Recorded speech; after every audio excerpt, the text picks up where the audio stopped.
नमस्कार दोस्तों, मैं नविता आपका अपने चैनल नवी क्लासेस में एक बार फिर से स्वागत करती हूं। और इस बारी हम डिस्कस करेंगे यूनिट 15 प्रशासनिक संरचना और प्रक्रियाएं। तो देखिए फ्रेंड्स, एक रिक्वेस्ट मैं सब फ्रेंड्स से करना चाहती हूं कि देखिए, जो मैंने नंबर दिया है आपको पीडीएफ परचेज करने के लिए, तो जो व्हाट्सएप वाला नंबर है 8607720726, डिस्क्रिप्शन बॉक्स में भी मैं हर वीडियो में डाल देती हूँ।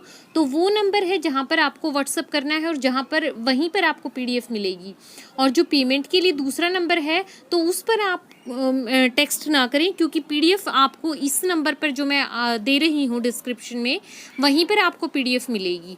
और अगर ऑन द स्पॉट जब भी आप मैसेज करते हैं, अगर ऑनलाइन नहीं होते हैं हम, तो कोई बात नहीं, आप मैसेज छोड़ दीजिए। ऑनलाइन आएंगे तो तुरंत कोशिश करते हैं आपका जल्दी से जल्दी आपको तुरंत हम फाइल प्रोवाइड करवाएं।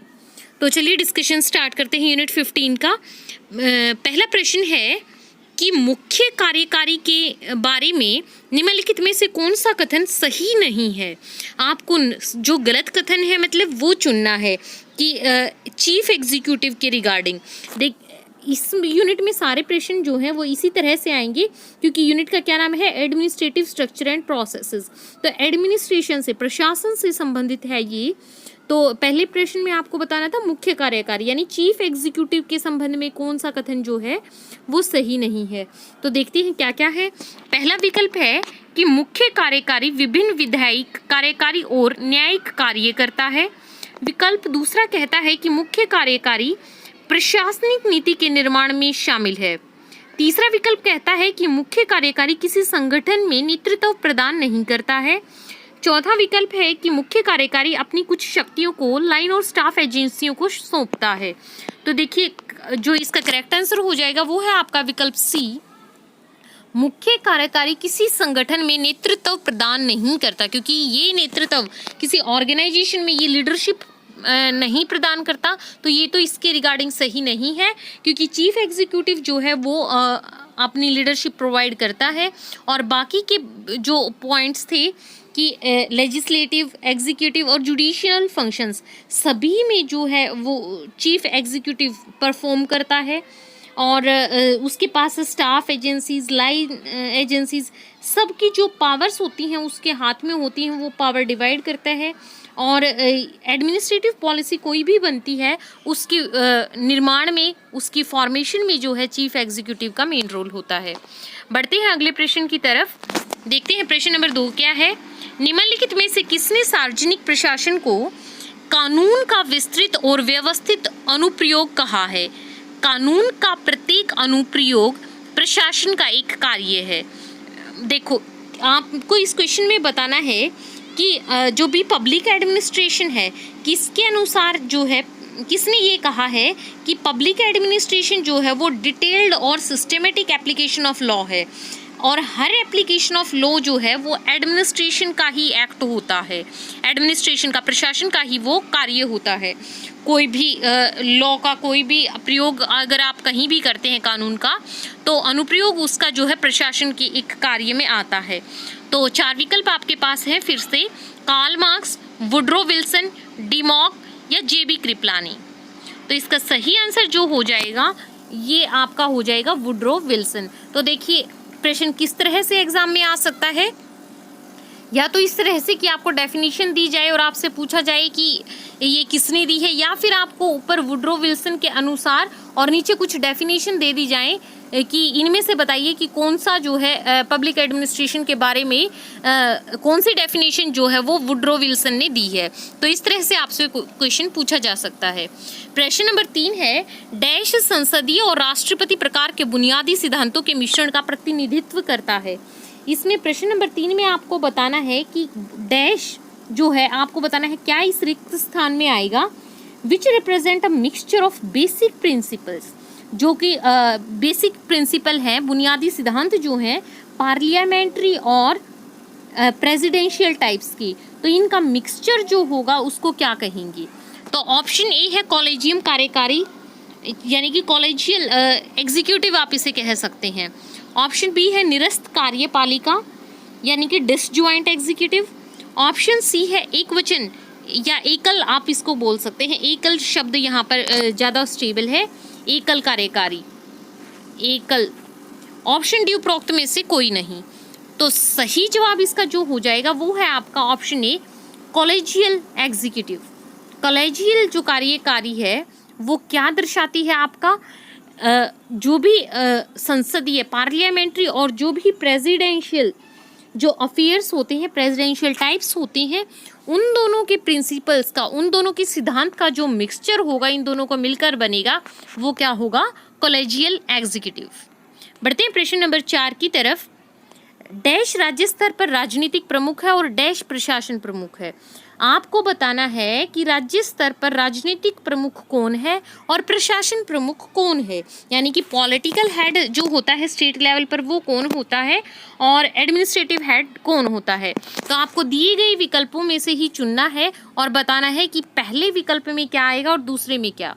तो देखिए, आप विकल्प ध्यान से पढ़ेंगे तो पॉलिटिकल हेड जो होता है वो कौन होता है, किसी स्टेट का राजनीतिक प्रमुख जो होता है वो कौन होता है, वहाँ का सीएम यानी कि मुख्यमंत्री।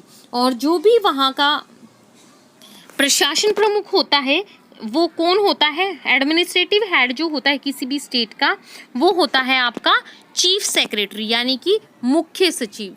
तो इसका विकल्प सही जो है वो है विकल्प सी। सही विकल्प हो जाएगा आपका सी। याद रखना है आपको, ये इंडिविजुअली भी क्वेश्चन पूछा जा सकता है। पॉलिटिकल हेड स्टेट का कौन होता है, मुख्यमंत्री, और प्रशासनिक हेड जो होता है एडमिनिस्ट्रेटिव हेड वो कौन होता है, चीफ सेक्रेटरी, मुख्य सचिव। मुख्य सचिव मुख्यमंत्री के प्रमुख सलाहकार के रूप में ये काम करता है।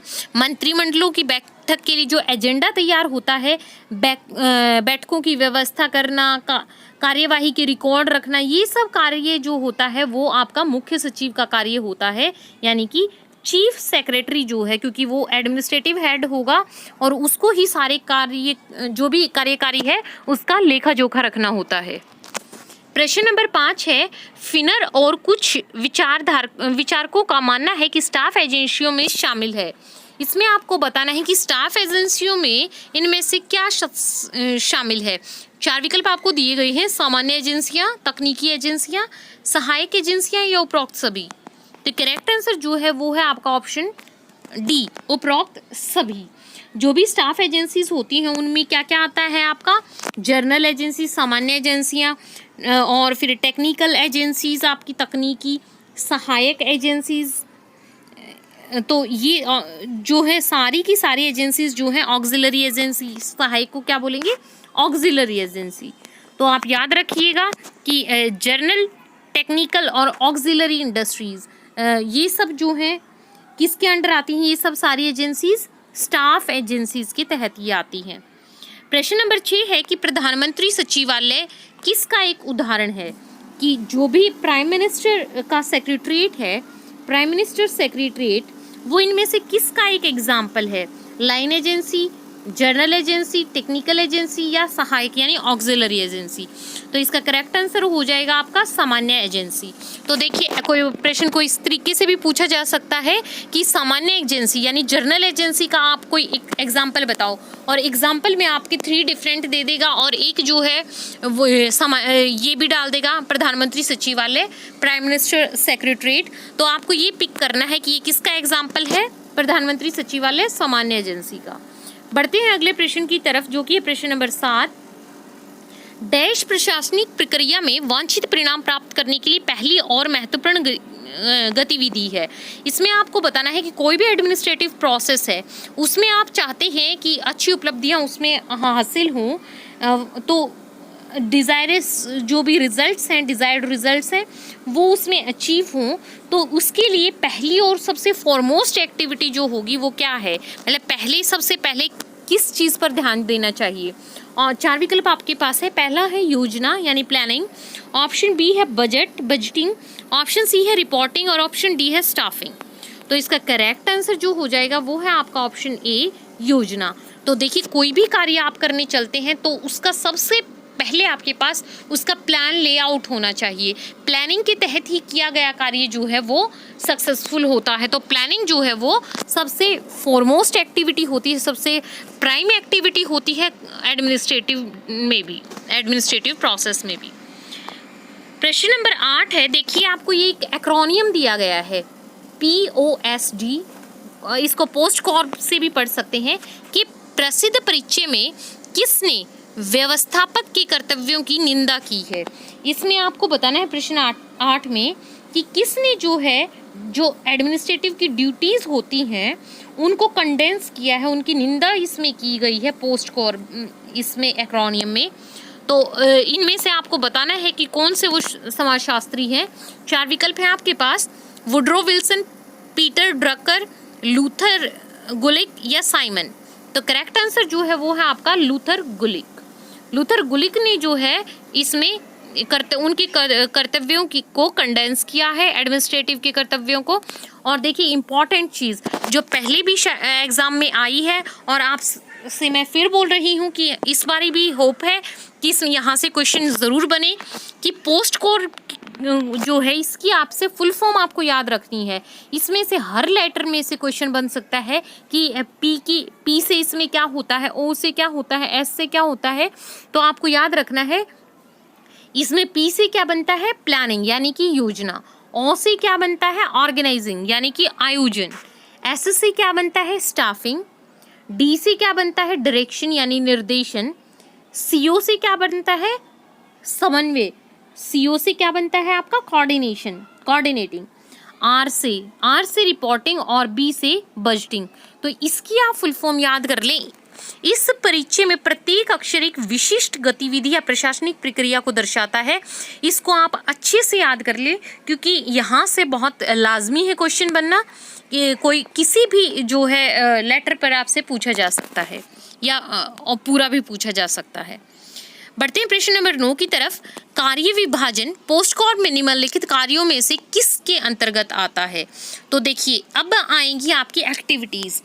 अगर आप बुक से भी पढ़ रहे हैं तो ये वाला जो टॉपिक है वो आप अच्छे से कवर करें, क्योंकि देखिए इसमें क्या पूछा गया है कि डिवीज़न ऑफ वर्क जो है, डिवीज़न ऑफ वर्क वो आपको बताना है कि वो किसके अंडर आता है। काम का विभाजन जो है, जो आपको बताई थी इसमें क्या क्या आती हैं, तो आपको बताना है कि प्लानिंग की योजना के अंतर्गत आता है, डायरेक्शन यानी निर्देशन के अंदर, आयोजन के अंदर, ऑर्गेनाइजेशन के नियंत्रित करना यानी कि डायरेक्शन के अंडर।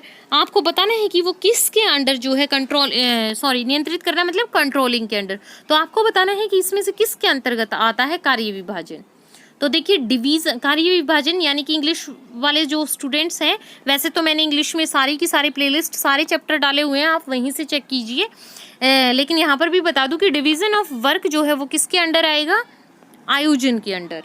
आयोजन के अंडर जो है ऑर्गेनाइजिंग जो है उस फंक्शन पोस्ट कॉर्प में डिफाइंड, उसके अंदर जो है ये आता है कार्य विभाजन। प्रश्न नंबर 10 है कि किसने कहा।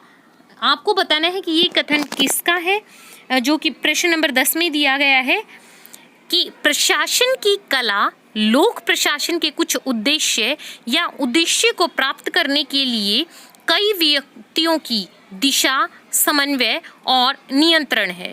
आपको बताना है कि ये डेफिनेशन किसने दी है कि प्रशासन जो है आर्ट ऑफ एडमिनिस्ट्रेशन जो है वो direction, coordination and control of many persons कि एक अकेले आदमी की मेहनत ये नहीं होती है, इसमें कोऑर्डिनेशन होता है बहुत लोगों का टू अचीव सम पर्पस और objective of public administration. Public administration के ऑब्जेक्ट को हासिल करने के लिए, उसके एम को हासिल करने के लिए बहुत सारे लोग जो हैं वो एज अ यूनिट वो काम करते हैं। तो ऑप्शन आपको दिए गए हैं millet, LD. White, John Garrett या थॉमसन। तो करेक्ट आंसर जो है इसका वो है आपका एल.डी. वाइट। डेफिनेशन आपको पूरी याद करने की ज़रूरत नहीं है क्योंकि कई सारी डेफिनेशन जो है एक एक चैप्टर में आ जाती हैं। तो आप क्या करें इसके लिए कि 2-4 बार आप पढ़ेंगे तो आपको वैसे ही याद हो जाएगा। आपको डेफिनेशन, क्योंकि आपका पेपर सब्जेक्टिव तो होने वाला है नहीं, तो आपको पूरी डेफिनेशन रटने की ज़रूरत नहीं है। 2-3 बार पढ़ेंगे तो जब भी आपको विकल्प मिलेगा तो आप आराम से इसका सही आंसर पिक कर सकते हैं। प्रश्न नंबर 11 है कि यूपीएससी जो है आपका संघ लोक सेवा आयोग जो है वो एक केंद्रीय एजेंसी है। जो देखिए यूपीएससी की फुल फॉर्म आपको पता होनी चाहिए क्या है, संघ लोक सेवा आयोग, यूनियन पब्लिक सर्विस कमीशन। तो इसमें आपको बताना है कि ये सेंट्रल एजेंसी है जो क्या करती है। ऑप्शन ए, संघ की सेवाओं के लिए नियुक्तियों के लिए परीक्षा आयोजित ये करवाती है। ऑप्शन बी है कि सार्वजनिक सेवाओं की भर्ती, पदोन्नति और नियंत्रण से संबंधित मामलों के लिए परामर्श देती है। ऑप्शन सी कहता है कि किसी भी सेवाओं के लिए संयुक्त भर्ती के लिए योजनाओं को तैयार करने में राज्यों की सहायता करती है। या ऑप्शन डी, उपरोक्त सभी। तो देखिए यूपीएससी के अंडर जो है ये सारे के सारे कार्य जो है यूपीएससी करती है। यूपीएससी एक सेंट्रल एजेंसी है, एक बोर्ड है जो कि सारी ये एक्टिविटीज़ को कंडक्ट करवाती है। तो उपरोक्त सभी जो है इसका सही आंसर हो जाएगा। प्रश्न नंबर 12 है कि प्रशासन में एक प्रक्रिया के रूप में नियंत्रण का क्या महत्व है। इसमें आपको बताना है कि जो भी एडमिनिस्ट्रेटिव है उसमें कंट्रोल जो है, क्योंकि हमने पोस्ट कॉर्प में भी पढ़ा था, सी स्टैंड्स फॉर, उसमें उसकी भी जो एक्टिविटीज़ थी पोस्ट कॉर्प की उसमें कंट्रोलिंग पढ़ा था। सीओ तो उसमें कोऑर्डिनेशन था, लेकिन उसमें आपने ये भी पढ़ा था कि कंट्रोलिंग जो है इसकी एक एक्टिविटी होती है। तो कंट्रोलिंग जो है, नियंत्रण जो है उसका क्या महत्व होता है ये आपको बताना है। ऑप्शन ए कहता है कि नियंत्रण अच्छे प्रशासन के लिए आवश्यक है। ऑप्शन बी कहता है कि ये सुनिश्चित करता है कि कार्य निर्धारित उद्देश्यों के अनुसार पूरा किया गया है। ऑप्शन सी कहता है कि यह प्रबंध को सुधारात्मक कार्यवाही का सुझाव देता है और प्रशासन प्रणाली में सुधार करता है। ऑप्शन डी कहता है कि उपरोक्त सभी। तो देखिए ये तो आप, अगर आपने चैप्टर नहीं भी पढ़ा है तो भी आप इसको करेक्टली गेस कर सकते हैं कि कंट्रोलिंग जो भी नियंत्रण है उससे ये सारी की सारी जो हैं आप एडवांटेजेस उसकी काउंट करवा सकते हैं। ये बिल्कुल सारी की सारी जो है प्रबंधन, अच्छे प्रबंधन की जो है कि उसके लिए नियंत्रण जो है सबसे आवश्यक होता है। तो उपरोक्त सभी जो है इसका सही विकल्प हो जाएगा। प्रश्न नंबर 13 है कि भारतीय संविधान में अनुच्छेद 53 यानी कि आर्टिकल 53 में क्या कहा गया है, आपको ये बताना है। विकल्प आपके सामने है कि धार्मिक मामलों का प्रबंध करने की स्वतंत्रता उसमें दी गई है। ऑप्शन बी कहता है कि मौलिक अधिकारों के परिवर्तन के लिए उपाय इसमें दिए गए हैं। ऑप्शन सी कहता है कि संघ की कार्यकारी शक्ति राष्ट्रपति में निहित होगी, ये इसमें बताया गया है। ऑप्शन डी कहता है कि आर्टिकल 53 में राज्यपाल की कार्यकारी शक्तियां मेंशन्ड है। तो इसका करेक्ट आंसर आपको पिक आउट करना है और वो क्या हो जाएगा आपका ऑप्शन सी। ऑप्शन सी जो है इसका करेक्ट आंसर हो जाएगा कि संघ की जो कार्यकारी शक्ति जो होती हैं वो राष्ट्रपति में निहित होंगी। एग्जीक्यूटिव पावर्स जो होती हैं यूनियन की, दिए shall be vested in the president, ये जो है वो आपका आर्टिकल 53 कहता है। तो देखिए आपसे क्वेश्चन इस तरह से भी आ सकता है कि आपको ये प्रश्न में दिया जाएगा और आपसे डिफरेंट आर्टिकल पूछ लेंगे कि ये इनमें से किस आर्टिकल में के अंडर, किस अनुच्छेद में ये बात कही गई है। तो राष्ट्रपति की जो शक्तियां हैं, संघ की कार्यकारी शक्ति जो है राष्ट्रपति में निहित होने की, तो ये किसके अंतर्गत आती है, अनुच्छेद 53 के अंदर, 53 आर्टिकल के अंदर। लास्ट इंपॉर्टेंट क्वेश्चन जो इस यूनिट का बना है वो है क्वेश्चन नंबर 14। निम्नलिखित में से किसे प्रबंधन की संयुक्त स्टॉक कंपनी के रूप में भी जाना जाता है। इसमें आपको बताना है कि ज्वाइंट स्टॉक कंपनी जो है वो मैनेजमेंट की, उसे और क्या कहा जाता है। ऑप्शन ए सिंगल स्वामित्व कंपनी, सिंगल ऑनरशिप कंपनी यानी एकल स्वामित्व। ऑप्शन बी है मिश्रित स्वामित्व वाली company, mixed ownership company. Option C कहता है ए और बी दोनों, और ऑप्शन डी कहता है न ए न बी। तो करेक्ट आंसर जो है वो है आपका ऑप्शन बी, मिश्रित स्वामित्व वाली कंपनी, यानी कि जो भी मिक्स्ड आपकी मिक्स्ड ऑनरशिप जिसमें होती है, जिस कंपनी में, उसको क्या बोलते हैं, ज्वाइंट स्टॉक कंपनी फॉर्म बोलते हैं, ज्वाइंट स्टॉक। तो इसी के साथ जो था कि इस यूनिट के मैंने इंपॉर्टेंट क्वेश्चन आपके साथ डिस्कस किए हैं। आपका सहयोग जो है हमें मोटिवेट करने के लिए बहुत ज़रूरी है। जो भी आप इतनी प्रेज़ करते हैं हमारे काम की, उसके लिए हम आपके बहुत थैंकफुल हैं और इसी वजह से हम आपके लिए ज़्यादा मेहनत करते हैं, अच्छी से अच्छी वीडियोस लाते हैं। तो आप भी अपना कर्तव्य पूरा करें कि अपने फ्रेंड्स के साथ जितना भी हो सके हमारे चैनल को, हमारे वीडियोज़ को आप शेयर करें और लाइक करें। Thank you.